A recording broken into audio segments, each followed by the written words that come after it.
का ब्लॉग जो मेरा है वो स्टार्ट हो चुका है और मैं बना रही हूँ मैगी मैं बहुत ही सिंपल तरीके से जो बना रही हूँ, पानी डाल के, और इसमें जो भी इसका टेस्ट मिक्स होता है वो मैंने डाल दिया है। हल्के से कुछ अपनी तरफ से जो एक्स्ट्रा मसाले हैं वो ऐड करे हैं, क्योंकि मेरे को थोड़ी सी स्पाइसी मैगी पसंद है। और पति देव जो हैं वो घर आ चुके थे, अभी गए हैं वो जॉब पे। वो आए थे परसों रात को, और कल मैंने ब्लॉग शूट नहीं किया था। आज मैंने सोचा कि मुझे ब्लॉग शूट करना चाहिए। और अभी जो है किचन हमारा कुछ इस तरह से है। दोपहर में मैंने बनाए थे ये राइस, जो अभी ऑलमोस्ट जो है ख़त्म हो चुके हैं। और इधर हमारी पड़ी है सब्ज़ी थोड़ी सी, यहाँ पे भी सब्ज़ी। और ये जो है हमारा प्रसाद है हेमकुंड साहिब का और केदारनाथ धाम का। बाकी अभी मैं इसको मैं और दीदी ही हैं खाने वाले, तो मैंने अपने और दीदी के लिए बनाई है मैगी। और ये बहुत ज़्यादा जो गर्म हो चुकी है कड़छी हमारी, तो मैं इसको अभी, ये हमारी मैगी बन चुकी है, इसको मैं प्लेट में निकाल लेती हूँ। मैं इसको डालूँगी छोटे वाली प्लेट्स में।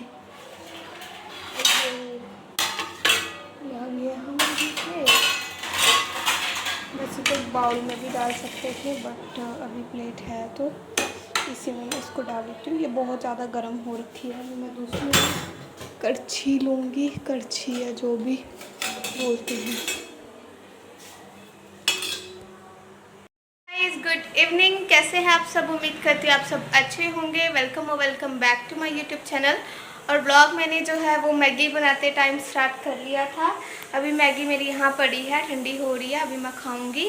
और पतिदेव जो है वो परसों घर आ चुके थे रात को। कल वो सारा दिन रेस्ट पे थे, और कल मैंने भी ब्लॉग नहीं बनाया था क्योंकि कल मैं कल हम गए थे थोड़ी सी घर का थोड़ा छोटा मोटा सामान लेने, शॉपिंग करने डेराबस्सी। और मम्मी ने हमें ख़रीद के दी हैं ये ग्रीन वाली चूड़ियाँ। एक मैं दिखाती हूँ आपको, ये वाली चूड़ियाँ, ये जो सावन में पहनी जाती है। मैंने रात पहनी थी थोड़ी देर के लिए, बट मेरे को ज़्यादा काम करना जो होता है, घर के काम करते टाइम मेरे से चूड़ी वगैरह नहीं पहनी जाती, इसीलिए जो है मैं ये एक सिंपल कड़े घर में पहनती हूँ। और पतिदेव वहाँ से क्या लेके आए हैं, वो लेके आए हैं ये केदारनाथ धाम जी का छोटा सा जो मंदिर है वो, और बहुत ही प्यारा है ये, बहुत ही ब्यूटीफुल है। और मेरी सिस्टर के लिए भी एक ऐसा ही लेके आए हैं, सिस्टर और जीजू के लिए। और मेरे लिए लेके आए थे एक छोटा पर्स, मतलब वो किट टाइप का है छोटा सा। और एक ब्रेसलेट था, दीदी का ब्रेसलेट और मेरा ब्रेसलेट। तो अभी मैं आपको मिलती हूँ मैगी खा के, तो फिर हम करते हैं ढेर सारी बातें। बने रहिएगा ब्लॉग में। तो हाँ, जो ढेर सारी बातें करनी थी ब्लॉग में वो ये थी कि हमारी शादी के टाइम जिनको पता था कि हमारा ऐसे ऐसे रिलेशन है और हम शादी कर रहे हैं, तो बहुत से मेरे नोन हैं, मेरे कॉलेज फ्रेंड्स हैं, और कई जिनको मेरी लाइफ के बारे में ज़्यादा नहीं डीपली पता, उन्होंने ये क्वेश्चन किया था कि आपने कैसे कन्विंस किया अपनी फैमिली को इस शादी के लिए। तो मैं आपको सबसे पहले बताना चाहती हूँ कि ये बिल्कुल भी इजी नहीं था मेरी फैमिली को कन्विंस करना, क्योंकि मेरे पतिदेव की फैमिली जो है वो कन्विंस हो चुकी थी। वो मेरे से मिल रखे थे, उन्होंने मुझे देख रखा था, और मेरी फैमिली में से कोई भी इनसे नहीं मिला था। और ये बहुत ही डिफ़िकल्ट था। सबसे पहले तो मुझे ये था कि मैं कैसे बताऊँ उन्हें। तो मैंने काफ़ी कोशिश किया, सबको, अपनी फ्रेंड्स की मम्मी से बात करके और चीज़ें सबसे पूछ के कि हाँ कैसे मैं अपने इस रिश्ते के बारे में, या कोई मीडिएटर बन जाए, मतलब बिचौला जो उनको आगे बता सके। तो इस टाइम मैं बहुत ज़्यादा भटकी भी थी। भटकी मतलब मेरे किसी फ्रेंड ने ही मुझे सजेस्ट किया था कि आप जो है वो, एक लेडी थी हमारी नॉन में ही, अब तो मुझे उसको, मतलब उसका शक्ल देखने का भी मन नहीं करा उसके बाद जो उसने किया था, कि उसको बता दो, वो तुम्हारा रिश्ता ऐसे ऐसे करा देगी। तो मैंने जस्ट उसको कॉल किया कि हाँ, वो मेरी नोन थी, और मैंने उसको पोलाइटली बोला कि ऐसे ऐसे बात है। और हम वैसे सेम कास्ट में आते हैं, हम राजपूत हैं, मतलब सिख राजपूत, और ये जो है ये नायक राजपूत हैं। ये हिंदू रिलीजन में आते हैं, हम सिखों में आते हैं। तो सबसे बड़ी प्रॉब्लम ये थी। बट जो मेरे साइड का माहौल है वो ज़्यादा कास्टिज़म में बिलीव करते हैं। उनको ये रहता है कि हाँ इसने अपनी से छोटी कास्ट में शादी करी है ये, और मैं इन सब चीज़ों को नहीं मानती हूँ, ना कास्ट को ना धर्म को। मेरे नज़रों में ये सब क्योंकि हमारे इतना पढ़ाई करने के बाद भी अगर हम इन चीज़ों में उलझे रहे तो ये चीज़ें हमारा फिर हमारी जो पढ़ाई है, हमारी जो भी परवरिश है उसको ज़ीरो कर देती हैं। बट हाँ, अगर हमारे पूर्वजों की तरफ से सोचा जाए तो वो अपनी तरफ से सही होंगे, मैं उनको भी गलत नहीं ठहराती। बट मेरी नज़र में ये चीज़ बहुत ज़्यादा गलत थी। तो मैंने उसको बोला, बट उसने इतनी चीज़ें फैलाई पूरे गांव में भी और सबको बोला ये तो ऐसे शादी करने बोल रही है, ये तो बोल रही है मैं मतलब किसी ने ये भी उस टाइम झूठा बोला था कि ये घर से जो है वो भाग गई है। बट ऐसा कभी, क्योंकि अगर मुझे भागना होता तो मैं अपनी फैमिली को ना बताती, मैं अपने रिलेशन के बारे में सबको नहीं बताती अगर हमें ऐसा स्टेप उठाना होता, क्योंकि हम भी पढ़े लिखे हैं और हमें भी पता है कि आगे हमारी लाइफ कैसे चलेगी। तो ये बात हुई थी। फिर उसके बाद मेरी काफ़ी फ्रेंड्स थे। बट ये जो चीज़ है मेरे घर में कैसे पता लगी थी कि मेरा और मेरे पतिदेव का जो रिलेशन है वो मेरे किसी कज़न ने मेरे भाई को बता दिया था। उसने इस मोटिव से बताया था कि इनके घर में कलेश होगा या कुल्लू का बाहर आना जाना बंद कर देंगे या इसके खिलाफ़ मतलब जो सारी फैमिली हो जाएगी। बट उस टाइम मैं उस टाइम कहीं मत्था टेकने गई थी और उस टाइम मैं भी बहुत ज़्यादा ऐसे रहती थी कि हाँ भगवान जी कुछ हो जाए, बस मेरे पापा को पता चल जाए कि हाँ ऐसा ऐसा कुछ है। तो मैंने बताया, उस टाइम मेरा भाई आया, उसने मुझसे पूछा कि हाँ क्या बात है, हमें ऐसा ऐसा सुनने में आ रहा है, क्या ये बात सच है। तो मैंने उनको उसी टाइम कन्फ्रंट कर दिया कि हाँ जी ये बात सच है और आपने भी मेरा रिश्ता करना था, बट मैंने लड़का देख रखा है और बहुत अच्छी फैमिली से है, सब कुछ अच्छा है, तो आप एक बार उसकी फैमिली से मिल लीजिए, बाकी जो आप बोलोगे हम उसके लिए राज़ी हैं। बट मैंने उन्हें ये बोल दिया था कि मैं शादी करूँगी तो वहीं करूँगी और हम भाग के नहीं करेंगे, हम कोई और जो मेथड है वो नहीं अपनाएंगे, आप हमारी शादी करके भेजोगे तो हमें मंजूर है। तो बहुत ज़्यादा प्रॉब्लम हुई। मेरे पापा तो बिल्कुल ही ख़िलाफ़ थे पहले, बट मतलब पहले उन्होंने हाँ कर दी थी मेरी शादी के 5-6 महीने पहले कि हाँ हम अच्छे से करेंगे, शादी करेंगे, सब फंक्शन अच्छे से होंगे। बट जब जैसे जैसे हमारे रिश्ते की बात नज़दीक आई उस टाइम मेरे किसी फैमिली मेम्बर ने मेरे पापा को इतना भड़का दिया कि वो बिल्कुल ही ख़िलाफ़ हो गए हमारे इस रिश्ते के, हमारी मैरिज के। बट मेरे कुछ मम्मी के साइड के रिलेटिव थे जिन्होंने बहुत ज़्यादा हेल्प करी, बहुत ज़्यादा सपोर्ट करी इस बात को अच्छे से सुलझाने की। और बहुत से लोगों ने बहुत कुछ उस टाइम मेरे बारे में बोला था और मुझे कोई फ़र्क भी नहीं पड़ता क्योंकि मैं अपनी जगह सही थी। मैंने अपने मम्मी पापा को कोई धोखा नहीं दिया था। हाँ उनकी नाराज़गी थी, मेरी मम्मी की मेरे से कभी नाराज़गी नहीं रही है मेरी शादी के मामले में। वो हमेशा से ही मेरे लिए सपोर्टिव हैं और अब भी वो कहीं ना कहीं हमारा भला ही चाहते हैं और भगवान उनको भी खुश रखे। और जो लोग ये बोलते हैं ना, ये बकवास करते हैं कि इनके पापा की डेथ इन दोनों बहनों की शादी के कारण हुई है, तो भाई किसी की शादी हो उसका बाप खुश होता है, उसकी बेटी की शादी हुई है। मेरे पापा नाराज़ थे बट उनको था कि हाँ मेरी बेटी अच्छी फैमिली में चली गई है। और मेरी सिस्टर का अपना लाइफ है, उसको अपना डिसीज़न लेना था, उसने लिया, मैं उसके बिल्कुल ख़िलाफ़ भी नहीं जा सकती क्योंकि जब मेरे को ज़रूरत थी, मेरे को सपोर्ट चाहिए थी, उस टाइम मेरी मम्मी और मेरी सिस्टर ही थे जिन्होंने मुझे सपोर्ट किया था। बाकी सब जने जो है वो ख़िलाफ़ हो चुके थे और मैं अभी भी उसको सपोर्ट करती हूँ क्योंकि वो मेरी सिस्टर है, हम एक साथ पले बढ़े हैं। जो भी है जैसा भी है मैं उसके लिए हमेशा तैयार हूँ, हमेशा उसके लिए हूँ। और जिसको जितना बोलना है, इवन मेरी फैमिली में से जो मेंबर हैं मेरी मम्मी को छोड़ के बाकी सारे यही बकते हैं कि इनकी जो पापा की डेथ है वो बेटियों की वजह से हुई है। तो कोई बच्चा अपने पेरेंट्स को नहीं मारता सबसे पहले। और नंबर 2, मेरे पापा 6 साल से बीमार थे, वो शुगर पेशेंट थे, 2-2.5 साल पहले उनके पैर का अंगूठा काटा गया था।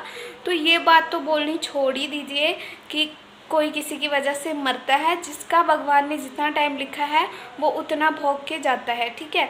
और नंबर हाँ आगे मैं आपको बता रही थी कि कैसे कैसे, तो ऐसे मैंने मतलब हमारी फैमिलीज़ जो है वो मिली और इनके पापा ने, मेरे हस्बैंड के पापा ने बहुत ही ज़्यादा उस टाइम अच्छे से जो बात करी थी मेरे मतलब रिलेटिव से किसी से, और अच्छे से इस मैटर को उन्होंने सुलझाने की कोशिश करी थी।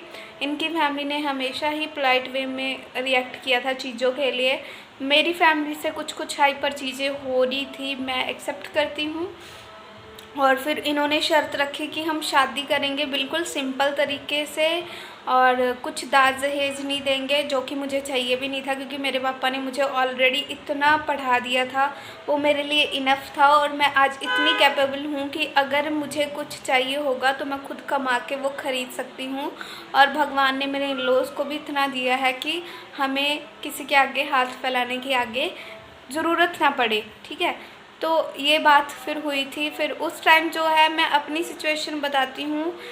मेरे जो शादी के बाद हैं, मेरे फ्रेंड्स हैं जो इतना सौ कोल दावा करते थे कि हम तो कुल्लू के हमेशा साथ हैं, ये हैं वो हैं, उन्होंने भी मेरे से बात करना छोड़ दिया था, क्योंकि कुछ को तो मैं शादी में इनवाइट नहीं कर पाई इस वजह से, और कुछ जो थे वो इस वजह से कि हाँ ये ऐसे इसके सिस्टर ने किया है, और कुछ इस वजह से, मुझे नहीं पता उनके माइंड में क्या था। क्योंकि यार आपकी शादी हुई है सिंपल तरीके से, किसी को भी आपने इनवाइट नहीं किया, तो फिर गुस्सा किस बात का। और इस साइड रिसेप्शन में जिनको इनवाइट किया था वो मेरे हस्बैंड ने इनवाइट किया था, क्योंकि जिन फ्रेंड्स को उन्होंने इनवाइट किया था उनसे वो सबसे मिल चुके थे, और उनका इनवाइट करना बनता भी था।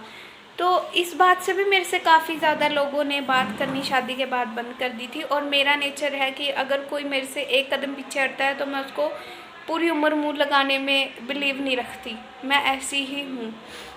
जिनको मेरा पता है वो समझते होंगे कि हाँ ये क्या है।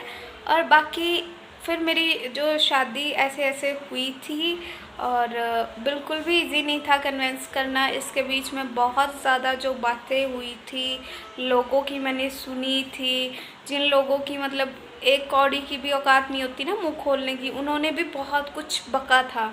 और मुझे अभी तक भी वो बातें मेरे माइंड में है, तभी मैं अपने किसी रिलेटिव से बात करके खुश नहीं रहती। हाँ, एक दो जो हैं जिन्होंने मुझे सपोर्ट किया था उनसे मैं डेफ़िनेटली बात करती हूँ, उनके टच में हूँ, बट मैं अपने किसी रिलेटिव के घर पे नहीं जाती, मैं अपने मायके नहीं जाती।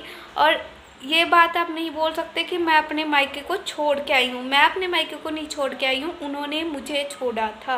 उन्होंने मुझे बोला था कि आपसे शादी के बाद हमारे जो सारे रिलेशन हैं वो ख़त्म हो जाएंगे, बाकायदा उन्होंने कॉन्ट्रैक्ट पेपर साइन करवाया था।